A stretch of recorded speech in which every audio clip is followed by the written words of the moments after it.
December 1776. All of New Jersey is now in the hands of the British, who are garrisoned along the northern bank of the Delaware River, 30 miles from Philadelphia. Congress has fled to Baltimore. General Howe declares the war over for the winter. It is common in the 18th century to avoid fighting in winter. Armies face impassable roads, perilous half-frozen rivers, disease and starvation. Animals are a particular problem. A human being is tougher, much tougher, than a horse or even an ox. A human being can go longer without food as long as he has water than an animal can. An 18th century army finds it very difficult to do anything in those months when there's no grass in the fields, no fodder for the horses. You can't feed the animals.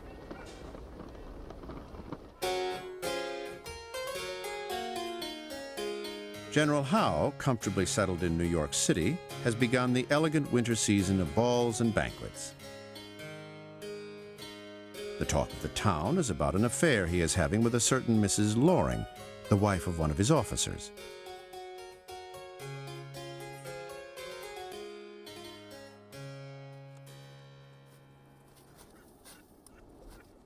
Washington has retreated from New Jersey to Pennsylvania. It has turned bitterly cold. His soldiers have no tents and little winter clothing. No food for 2 days. Pinched with hunger. I come across an oxtail that somehow escaped the dogs. I steer off to my tent with this prize, where I throw it on the fire and broil it.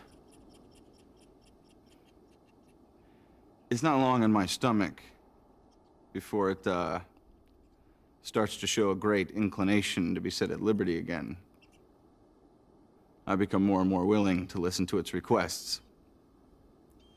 And with tears at parting with what I thought was my friend, I give it a discharge. It's a while before I'll eat oxtail again. Washington himself is now engaged in a personal battle for survival. Among the Army's top generals, there is open talk of replacing him. Washington's attitude in late 1776 is one more of desperation than anything else. He's thinking that probably he'd be better send instructions back to his own estate and make provisions for the British winning the war. So there's not much on his mind except survival well into the month of December in 1776. Things look really bad, very bad indeed. To John Augustine Washington, I have begged Congress again and again to send me soldiers with long-term enlistments. All I get back is delays and quarrels. Then the states send me officers who aren't fit to polish boots. John, I'm sick to death of what is going on. Every day things get worse. Congress botches things up, and I get blamed. We have a report from an informant close to Washington's family. The general looks extremely dejected. He spends much of his time alone. People who have walked in on him found him in tears. His army has no blankets, none of the necessities of life. They're even out of salt. I have corroborated these facts with other informants. Christmas is approaching. John Hancock sends Washington a gift, a barrel of his wife's salted fish. To John Hancock, my grateful thanks for the salted fish.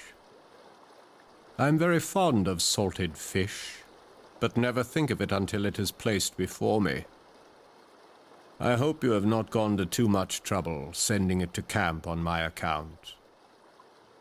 My compliments to Mrs. Hancock. George Washington. The fate of the United States now rests on Washington and 6,000 men. The first army in modern history to be fighting for a political ideal is facing its darkest moment. Traveling with the weary, exhausted soldiers is Tom Paine, the brilliant British writer whose pamphlet Common Sense had convinced many Americans to embrace independence. On a drumhead, he writes one of the most quoted essays in the English language. It is called The American Crisis. Washington immediately orders all of his officers to read it to their troops. He hopes its words will inspire them to hold on for just a little longer. These are the times that try men's souls. The summer soldier and the sunshine patriot will in this crisis shrink from the service of their country. But they that stand it now deserve the love and thanks of men and women. Tyranny, like hell, is not easily conquered. But the harder the conflict, the more glorious the triumph. Heaven knows how to put a proper price on its goods. It would be strange indeed if so celestial an article as freedom should not be highly rated. I fear not. I see no cause of fear. In the end, we will be the victors. For though the flame of liberty may sometimes cease to shine, the ember will never expire.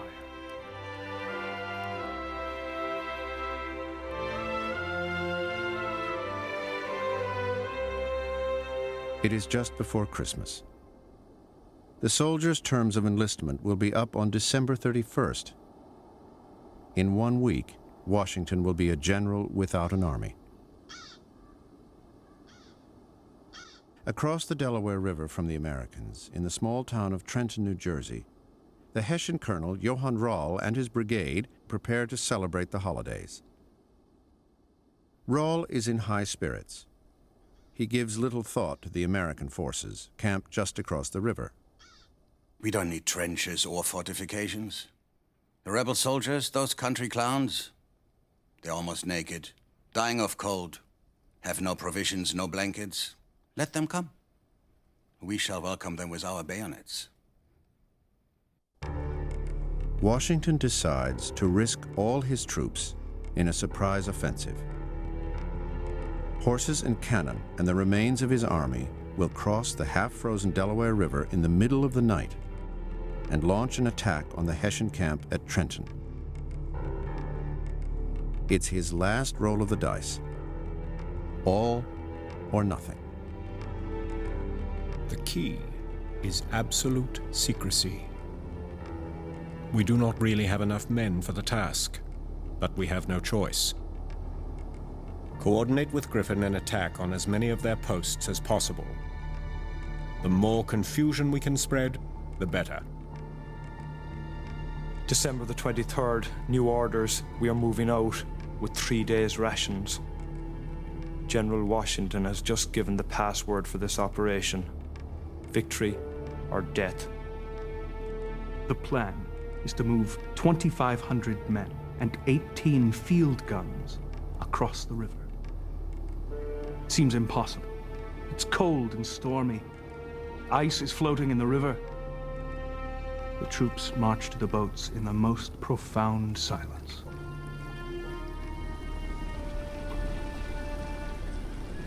Christmas, 3 a.m. All the troops have crossed the river and the boats have gone back for the artillery. I've never seen Washington so determined.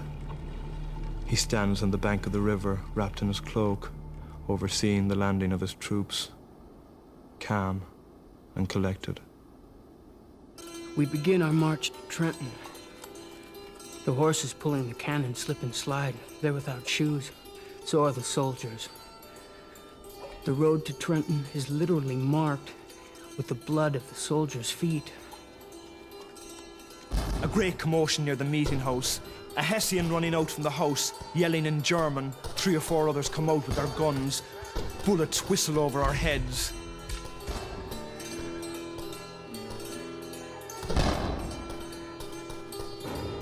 The surprise is complete. Rahl and his regiment are drunk and asleep. By the time they realize what is happening, the trap has sprung. The hurry, fright, and confusion of the enemy is a scene out of the Final Judgment. They try to form lines in the streets, but our howitzers are already in place. They run behind the houses to hide, but we go after them with muskets. Commander Rahl tumbles from his horse. His soldiers throw down their guns. We take 1,200 prisoners. Colonel Rahl, who was, he was a great fighter, but he was also a great drinker and a great braggart.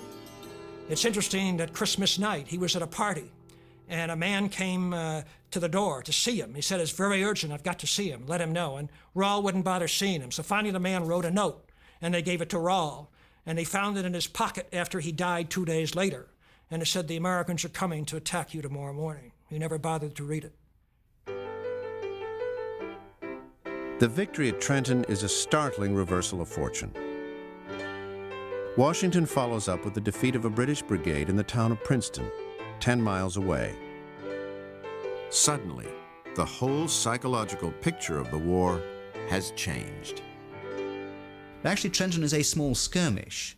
The British generals, you read their comment at the time, they're saying, how tiresome. But they don't regard it as being that serious in itself. You know, these things happen in war. Well, in military terms, it isn't a big deal. You lost 1,000 Germans, but you can always go hire another 1,000 Germans. But it's extremely important on the American side. As the news spreads to all the colonies, there is a feeling that it may indeed be possible to reverse the course of this war. New Jersey civilians who had signed a loyalty oath to the king come back to supporting the revolution. Volunteers from all 13 states are rushing to fill the ranks of the dwindling army. And Washington, whose very command had been in doubt only a few days before, now becomes a national hero. This Washington is certainly a most surprising man, a natural-born general. The fact that this Negro-driving plantation owner can muster together some ragged beggars, the refuse of other nations, and keep England's most experienced soldiers at bay is, well, astonishing. Our country's finest chased by a tobacco planter. Poor old England, how thy laurels have tarnished. From that point, he seems to be able to do no wrong. Washington, after these two little military victories, seems to exemplify the revolution. He is the revolution.